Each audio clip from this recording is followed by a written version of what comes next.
السلام علیکم۔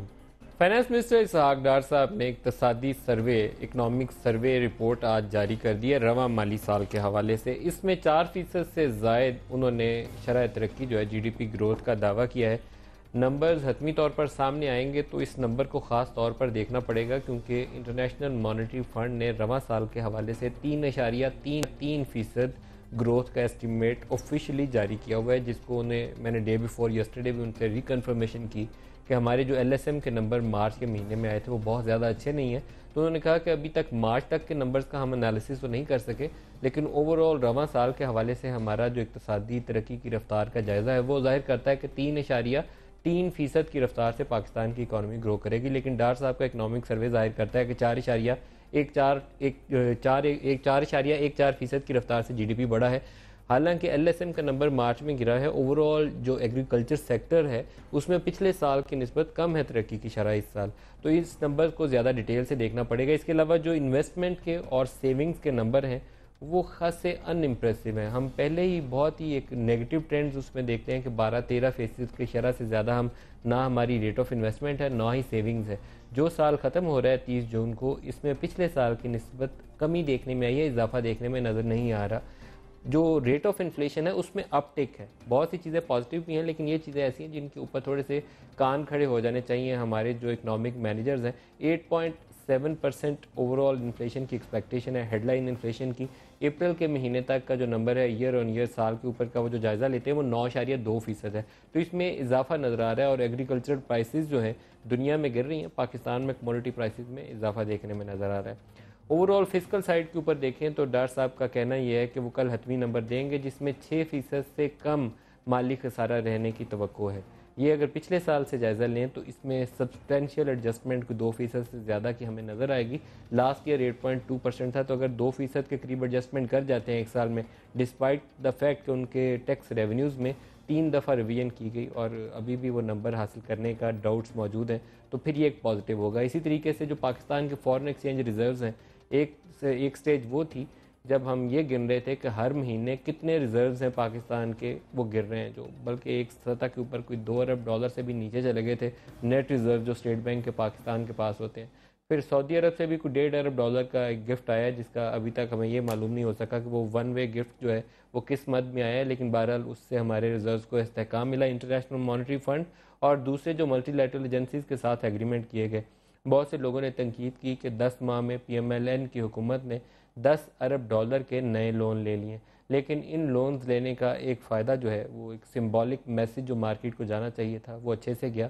ہمارے روپیہ ڈالر کے مقابلے میں $100 سے نیچے مستحکم ہے، اس میں بہت زیادہ ہمیں تغیر یا تبدیلی نظر نہیں آ رہی۔ اسی طریقے سے جو نیٹ ریزروز ہیں اسٹیٹ بینک آف پاکستان کے، وہ کافی حد تک سنبھل چکے ہیں۔ وہ ایک جو خوف کی فضا ہوتی ہے نا کہ ریزروز اڑنے والے ہیں، پتہ نہیں کیا ہو جائے گا، روپے کے اوپر رن ہو جائے گا، وہ والی کیفیت نہیں ہے۔ انٹرنیشنل مانیٹری فنڈ کا جو پروگرام ہے وہ بھی ٹھیک سے چل رہا ہے۔ ایک ایریا جس کے اوپر چیلنج ہے وہ انرجی کا ایشو ہے، جس کو 400-500 ارب روپیہ آتے ساتھ حکومت نے دے دیا، 480 ارب روپے، لیکن ابھی بھی معاملات سنبھالنے میں نہیں آئے، اور ایک فیلئر ہے وہ ہے ٹیکس ریونیو سائڈز کے اوپر۔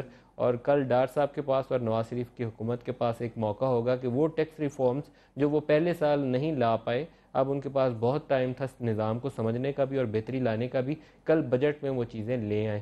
تو یہ وہ تمام اوورآل کانٹیکسٹ ہے جس میں آج کا پروگرام ہم کریں گے۔ ایک بریک لے لیں، بریک کے بعد ہمارے ساتھ ہوں گے اور ہم سوال و جواب کا سلسلہ شروع کریں گے۔ ہمارے ساتھ رہیے۔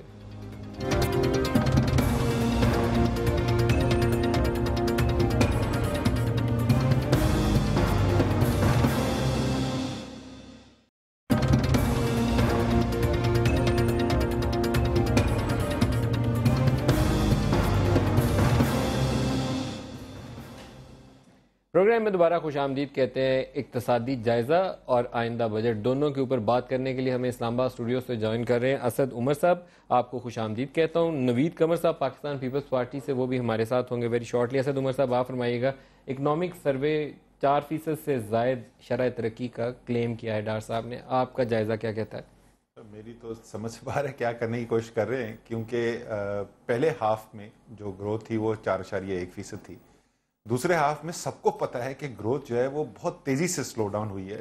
لارج اسکیل مینوفیکچرنگ جس نے پوری ڈرائیو کی تھی گروتھ پہلے ہاف کی، بیکاز 5.8% اس وقت گروتھ ہوئی تھی، وہ فروری مارچ دونوں میں نیگیٹو گیا ہے.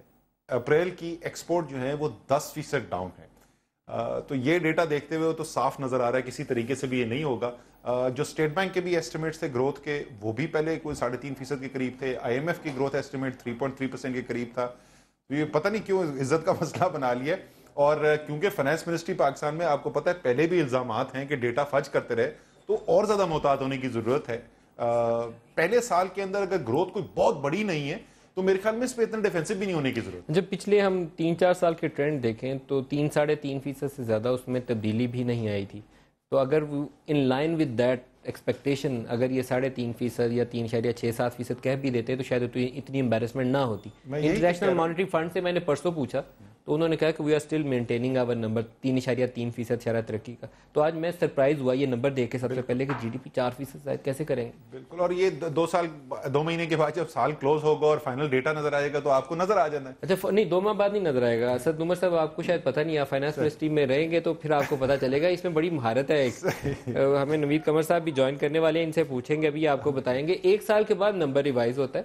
اگلے سال جب 30 جون آئے گی تب تک میں یہ بھول چکا ہوں گا, میں اگلے سال کے جائزے کے اوپر پروگرام کر رہا ہوں گا. یہ بھی بھول گیا ہوگا کہ پچھلے سال اعلان کیا ہوا تھا, اس وقت بتایا جائے گا کہ 3.3% تھا. لیکن ندیم انہوں نے اب آپ بھول گئے کہ اس سال انہوں نے سسٹم چینج کر لیا ہے. اب تو quarterly G D P growth number یہ انہوں نے ایشو کرنے شروع کر دیے کر دیں گے. ہمارے پاس کافی طریقے موجود ہیں.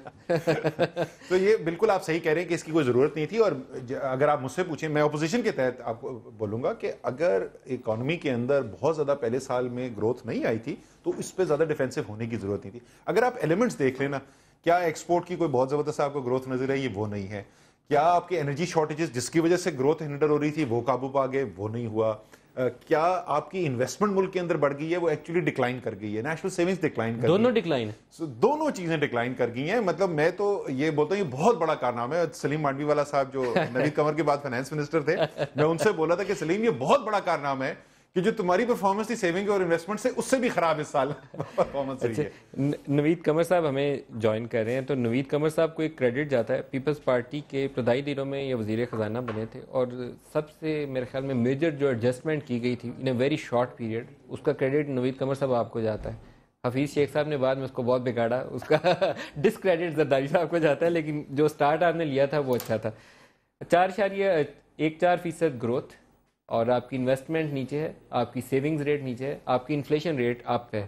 اس کے اوپر آپ کیا تبصرہ کرتے ہیں؟ نہیں, میرا خیال ہے کہ ڈاکٹر صاحب کچھ تھوڑا سا فکسیٹڈ ہیں ان چیزوں پہ کہ جی یہ ہم نے کرنا ہے. مطلب ایکچولی ہو یا نہ ہو, he has to come in and claim it. Unfortunately جیسے اسد بھی کہہ رہے تھے, آئی وڈ آلسو اگری کہ there was no need to do that. اور یہ نمبر رہے گا بھی نہیں. آج ہم بیٹھے ہوئے ہیں ارلی جون میں, یہ کلوز ہوگا جون, اس کے بعد تو یہ سارے نمبرز بیٹھ کے دیکھیں گے. تو I don't think it's a realistic number.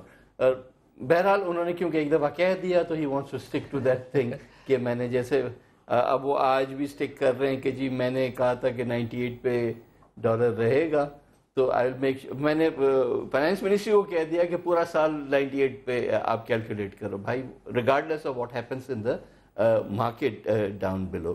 تو ہمارے خواہشات تو بہت ہو سکتی ہیں, لیکن جو ایکچولی گراؤنڈ پہ ہو رہا ہے سم تھنگ کوائٹ ڈفرنٹ. اچھا, یہ جو ڈالر کا ریٹ ہے اس کے اوپر میں آپ سے ایک اور چیز پوچھنا چاہوں گا, پھر اسد عمر صاحب سے بھی پوچھیں گے. بہت سے لوگوں کا خیال ہے کہ ہمیں انفلیشن اور اپنی ایکسپورٹ میں اضافے کی رفتار کو دیکھ کے پھر بات کرنی چاہیے ایکسچینج ریٹ کے اوپر, اور ریزرو پوزیشن بھی. ریزرو پوزیشن تو ہم نے قرضے ورضے لے لیے ہیں, تھوڑی سی نارملائز ہو گئی ہے, لیکن انفلیشن میں آپ ٹھیک ہے 9.2% ہے اپریل کا جو نمبر ہے. اسی طرح ایکسپورٹ کے اوپر ابھی اسد عمر صاحب نے کہا ڈکلائن آ گئی ہے اپریل میں, تو ہمیں کیا رہنا چاہیے فکس اس کے اوپر کہ نہیں 98؟ دیکھیں نا, مجھے تو نہیں سمجھ میں آتا. آپ سمپلی کمپیئر کریں یو ایس انفلیشن ریٹ کو 2% کے قریب ہے, پاکستان انفلیشن ریٹ 9% کے قریب ہے, تو سیدھا سیدھا آپ کی ڈیویلیویشن وہیں کے وہیں نظر آتی ہے.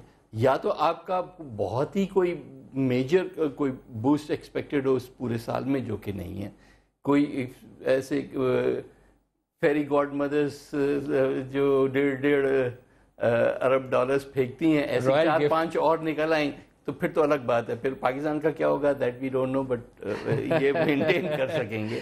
بٹ میرا خیال نہیں کہ ایسی کوئی چیز ہے. اسد عمر صاحب آپ کیا کہتے ہیں, 1.5 ارب ڈالر کا گفٹ اور سی ایس ایف منی یہ شاید دونوں اگلے سال دستیاب نہ ہو, تو اس کے ساتھ اس کو ہٹا کے ہم روپی اور اپنے فارن ایکسچینج ریزروز کی اسٹیبلٹی کیسے دیکھتے ہیں؟ دیکھیں، ایک تو بہت ضروری ہے کہ ہمارے ذہن میں یہ ہو کہ معیشت کے لیے اچھا کیا ہے، سیاست کے لیے اچھا کیا ہے. وہ آسان بھی بات ہے نا. معیشت کے پوائنٹ آف ویو سے ایک اسٹیبل ایکسچینج ریٹ جو ہے وہ ایک اچھی چیز ہوتی ہے، ٹھیک ہے. لیکن اس ایکسچینج ریٹ کو اسٹیبل رکھنے کے لیے آپ کو جو فنڈامنٹلز ہیں نا ان کو ایڈریس کرنا پڑتا ہے. جس طریقے سے نوید قمر صاحب بول رہے تھے، وہ سیدھی فائنینس کی کتاب میں، اکنامکس کی کتاب میں آپ کو انفلیشن ڈیفرینشیل کی تھیوری ملے گی.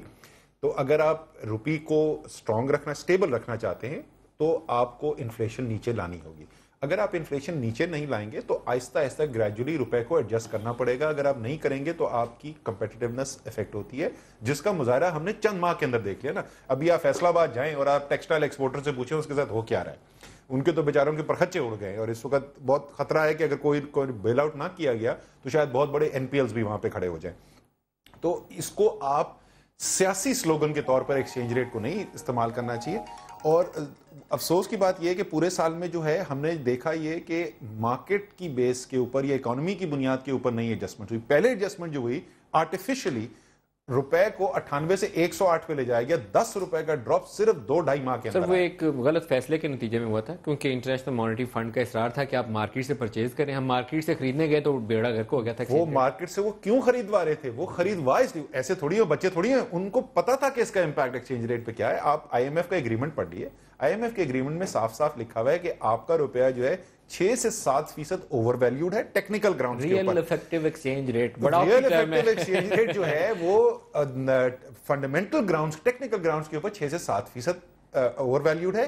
لیکن اسٹریٹجک ایڈجسٹمنٹ کے لیے شاید آپ کو زیادہ کرنی پڑے. انہوں نے 10% آپ سے ڈیویلیوشن کرا دی.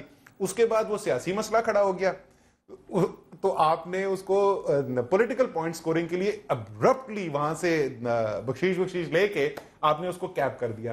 لیکن اکانومی جو ہے اس ساری وپ لیشنگ سے بہت بری طریقے سے سفر کی. اچھا ایک چیز نوید قمر صاحب آپ فرمائیے گا، اگر روپیہ کو ہم فلیکسیبل رکھتے ہیں، جو flexible as a matter of principle flexible رہنا چاہیے، جرکس نہیں آنی چاہیے کہ ایک دفعہ 10 روپے نیچے اور پھر 10 روپے اوپر. فلیکسیبل رہنا چاہیے اگر انفلیشن کے ساتھ ایڈجسٹڈ ہو. اگر تھوڑا سا نیچے جاتا ہے، آپ کے پاس ایل ایس ایم میں گروتھ کا پوٹینشیل نظر نہیں آتا، آپ کی انرجی ڈیفیکلٹیز برقرار ہیں، آپ کی ایکسپورٹ لارجلی کوٹا ڈریون ہے. یہ میں تھوڑا سا الٹا سوال ہے جو ہو سکتا ہے ڈار صاحب کو سپورٹ کرے. میرا خیال ہے کہ ایکسچینج ریٹ سے بہت زیادہ فرق نہیں پڑتا. اگر ہم اس کو 104 بھی کر دیں، میرے پاس بیچنے کے لیے اگر ایک فون ہے تو میں ایک ہی بیچ پاؤں گا. نہیں، دونوں باتیں اپنی جگہ پہ. دیکھیں نا، ایکسچینج ریٹ کا ایشو صرف ایکسپورٹس کا نہیں ہے. ایکسچینج ریٹ کا ایشو جو ہے ہماری بوروئنگ پہ بھی ہے. ڈار صاحب کا کلیم ہے کہ میں بورو کر رہا ہوں 8%، فار ایگزامپل یورو بانڈ اگر بورو کیا، تاکہ میں 12% والا پاکستان یورپی بیسڈ جو ہے قرضہ وہ پے آف کر سکوں. لیکن وہ تو اس ازمپشن پہ ہے کہ تا حیات ہم 98 پہ پیکڈ رہیں گے. ٹھیک ہے نا، جو کہ ٹوٹلی ان ریئلسٹک ہے. Which means basically we are borrowing expensive to pay off cheap. یہ کہاں کی منطق ہے مجھے سمجھ میں آتی. اور بورو کا بھی ایک لیول ہوتا ہے نا. آپ نے سڈنلی اپنے صرف ریزروز کو دکھانے کے لیے آپ نے ایک حد تک جو ہے وہ ماس بوروئنگ کر لی، پلس جو بھی بخشش آ گئی. تو یہ ساری چیزیں جو ہیں وہ they don't augur well. Nobody can plan for it. کون سا لارجسٹ سنگل آئٹم ہے اس وقت بجٹ کے اوپر وہ ڈیٹ سروسنگ ہے. اور اگلے 2 سالوں میں جس رفتار سے ہم نے بارو کیا ہے، اسد عمر صاحب آپ نے وہ ٹیبل دیکھا ہوگا. نوید قمر صاحب کی حکومت کو میں بہت تنقید کرتا تھا کہ انہوں نے کوئی 6,000 سے 15,000 روپے پہنچا دیا تھا. ابھی جو آپ نمبرز دیکھیں پچھلے 10-11 ماہ 12 ماہ کے اندر کوئی 1,300 ارب کی انکریز ہو گئی ہے آپ کی ڈیٹ کے اندر. 1,300 ارب سے زائد کی شاید. ایکچولی ٹوٹل جو ہے وہ 1,600 ارب روپے کے قریب انکریز آ گئی. دیکھیں 2 چیزوں کی وجہ سے آپ کی ڈیٹ سروسنگ آگے جو ہے ایکسلریٹ ہونے والی ہے. کیوں حفیظ پاشا جیسے اکانومسٹ جو سیاستدان نہیں ہے اور پروبلی پاکستان کا بہترین میکرو اکانومسٹ جو ہے، وہ کیوں کہہ رہے ہیں کہ آپ کی اگلی 2 جنریشن جو ہے وہ اس وقت گروی رکھی جانے جا رہی ہے. جس رفتار سے ہم بورنگ کر رہے ہیں اور دوسری جو ہم کمپلیکشن آف ڈیٹ بدل رہے ہیں، اس کے اوپر بہت کم بات ہوئی ہے. نوید قمر وارا بورو کر رہے تھے مارکیٹ کے اندر ٹی بلز پہ پرائمریلی ریلائی کر رہے تھے. 10% کے اوپر آپ ٹی بلز اٹھا رہے تھے. اس کا رول اوور رسک ہوتا ہے اس کے اندر، لیکن 10% کے اوپر یہ پیسہ اٹھا رہے تھے. روپی ڈینومینیٹڈ. آپ نے اس کو شفٹ کیا